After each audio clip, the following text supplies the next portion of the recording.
Thank you, Mr. Speaker. The honourable member for Cowichan-Malahat. Thank you, Mr. Speaker. I'm pleased to rise to speak on Bill C-229, introduced by the member for Calgary-Signal Hill.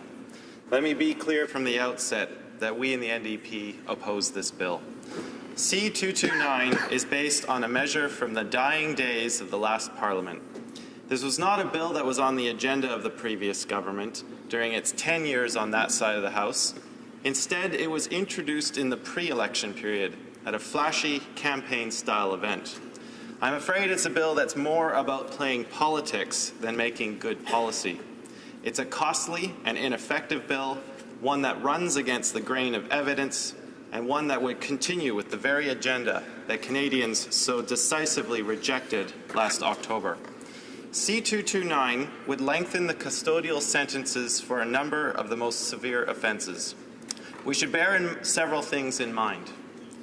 We should remember that life sentences are already applied for the most serious offences and indeed are already mandatory for some.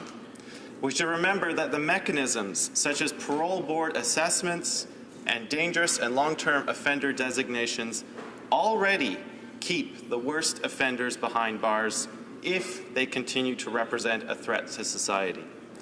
And when looking at offenders that do not continue to pose such a danger to society, we should remember that overwhelming evidence concludes that punitive sentences do not make communities safe. In fact, while failing to deter potential offenders, mandatory minimums actually increase the risk of future offences. In short, this bill offers ineffective solutions to a problem that does not exist. As an editorial in the last year in the National Post put it, quote, "It is hard to imagine this bill surviving constitutional scrutiny. It is so disproportionate, so lacking in evidence, either of its necessity or effectiveness." But worse than that, the bill as drafted would introduce a truly bizarre concept in our judicial system, and that is a mechanism for Cabinet to control the release of particular offenders. Canadians know that these decisions should be made by professional assessment, not at political discretion. We believe that the only responsible approach is for parole decisions to be based on careful assessment of risk that an offender poses to the community and to public safety. Today, these decisions are made by the Parole Board of Canada, an independent administrative tribunal free from political interference. That board is clear that their paramount consideration in all decisions is the safety of the public. Again, it's important for Canadians to remember that a life sentence already means just that. Let me quote from the Parole Board of Canada. Quote, "Myth. A life sentence in Canada means that offenders only have to serve 25 years before they are released. Reality. A life sentence means life. Lifers will never again enjoy total freedom." End quote. The Parole Board makes the realities of our current laws very clear, and I applaud them for providing this information to all Canadians to clear up some of the misconceptions that surround these issues. So let's be clear. Offenders serving life sentences can only be released from prison if granted parole after an assessment to confirm that they do not pose a risk to the community. And even if they are ever released, they remain under supervision and various restrictions for the rest of their life.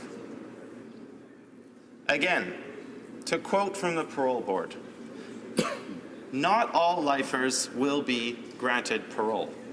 Some may never be released on parole because they continue to represent too great a risk to reoffend." End quote. Mr. Speaker, it is these individualized judgments that are crucial to keeping our communities safe. Removing them would also have a serious side effect. The Commissioner of the Correctional Service of Canada has stated that lengthening incarceration periods or removing the possibility of even applying for parole can eliminate the incentive for rehabilitation and good behavior, putting the safety of correctional staff at risk. And Mr. Speaker, that only makes sense. If you're a prisoner serving a life sentence and you know that you have virtually no chance at getting out, what possible incentive is there for you to correct your ways, to try and make yourself a better member of society? Mr. Speaker, there is too much to criticize in this bill, and unfortunately too little time in which to do it.